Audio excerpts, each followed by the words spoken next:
ಕೇಂದ್ರ ಹಣಕಾಸು ಸಚಿವೆ ನಿರ್ಮಲಾ ಸೀತಾರಾಮನ್ ದೇಶದ ಜನತೆಗೆ ಸಿಹಿ ಸುದ್ದಿ ನೀಡಿದ್ದಾರೆ. ಜಿಎಸ್ಟಿ ತೆರಿಗೆ ಕಡಿತಗೊಳಿಸಿ ದೇಶದ ಜನರಿಗೆ ಗುಡ್ ನ್ಯೂಸ್ ಅನ್ನು ಕೊಟ್ಟಿದ್ದಾರೆ. ಆದರೆ ಈ ಹೊಸ ಜಿಎಸ್ಟಿ ತೆರಿಗೆ ಬದಲಾವಣೆಯಿಂದ ಯಾರಿಗೆ ಎಷ್ಟು ಅನುಕೂಲವಾಗುತ್ತೆ, ಯಾರಿಗೆ ನಷ್ಟವಾಗುತ್ತೆ ಅಂತ ಹೇಳಿ ಜನರೇ ತಿಳಿಸಿದ್ದಾರೆ. ಬನ್ನಿ ನೋಡೋಣ.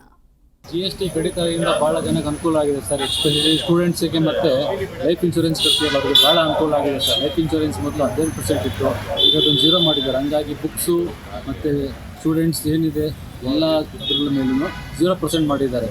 ಮತ್ತು ನಮ್ಮ ಟೆಲಿವಿಷನ್ ಆಗಲಿ, ಹೋಮ್ ಅಪ್ಲಯನ್ಸಸ್ ಆಗಲಿ ಅದನ್ನು 15% ಇದೆಲ್ಲ 5% ತಂದಿದ್ದಾರೆ. ಮತ್ತು ಇದು ವೆಹಿಕಲ್ನು 15% 5% ತಂದಿದ್ದಾರೆ.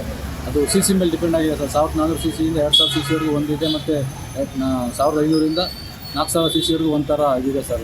ಚೆನ್ನಾಗಿ ಮಾಡಿದ್ದಾರೆ ಸರ್, ಚೆನ್ನಾಗಿ ಅನುಕೂಲ ಮಾಡಿಕೊಡ್ತಿದ್ದಾರೆ. ನನಗೆ ತುಂಬ ಖುಷಿಯಾಗಿದೆ ಸರ್. ಏನು ಕೇಂದ್ರ ಸರ್ಕಾರದವರು GST ಇಳಿಕೆ ಮಾಡಿದ್ದಾರೆ, ಸಾಮಾನ್ಯ ಜನಕ್ಕೆ ಒಂದು ಒಳ್ಳೆ ಕೆಲಸ ಮಾಡಿದ್ದಾರೆ. ಏನು ದಿನಬಳಕೆ ವಸ್ತುಗಳಾದ ಹಾಲು, ಮೆಡಿಸನ್ಸು, ಎಮರ್ಜೆನ್ಸಿ ಕೆಲಸ ಇರೋವಂಥ ಮೆಡಿಸನ್ಸ್ಗಳು ಇವಕ್ಕೆಲ್ಲವಕ್ಕೂ GST ಫ್ರೈ ಮಾಡಿದ್ದಾರೆ. ಮತ್ತು ಇನ್ಶೂರೆನ್ಸ್ಗೆ ಉತ್ತೇಜನ ಕೊಡೋದಕ್ಕೆ ಇನ್ಶೂರೆನ್ಸ್ಗೆ 0% GST ಮಾಡಿದ್ದಾರೆ.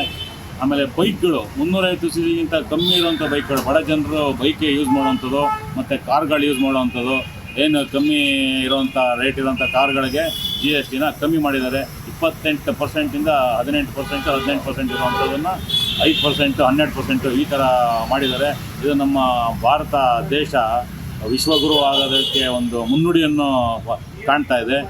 ಏನು ಫಸ್ಟ್ ಟೈಮ್ ಸರ್ಕಾರದವರು ಟ್ಯಾಕ್ಸ್ನ